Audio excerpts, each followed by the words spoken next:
Another film I've watched recently was Where Does It Hurt? The 1972 satirical comedy starring Peter Sellers.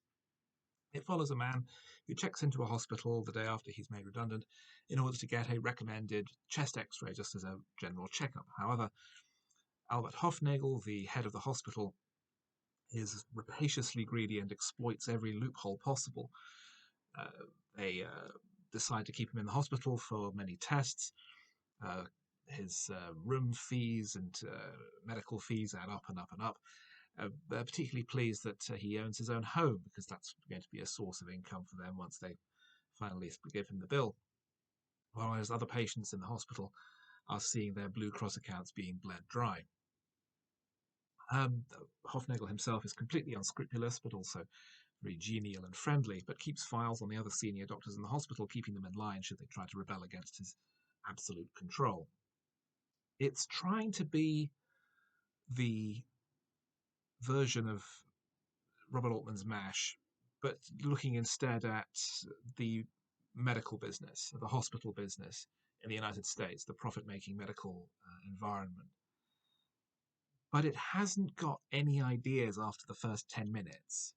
It never expands its satire or its ideas or its thinking any further beyond that. And the result is something that feels very flat and one note. And combined with being very badly edited and having an incessant country and western score, which is so badly dubbed it often drowns out dialogue, it's quite a hard film to like.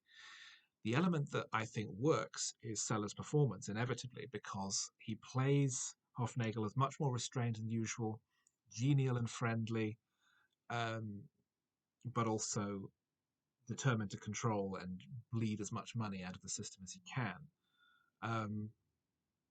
And Sellers plays it almost as though he's a Columbo villain. This is what it would have looked like if he'd had that kind of part.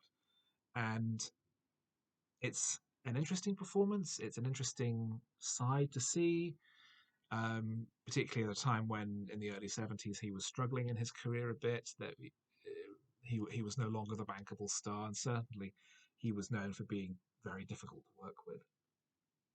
But it's just not a good enough film in its own right. It doesn't have any bold ideas. It doesn't have any great statement to make other than the obvious.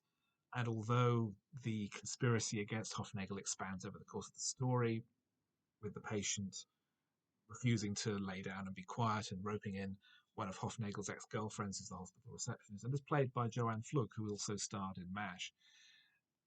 The story does develop, but the concepts never do, and the result is that it's a satire that really only works in its first 10 minutes.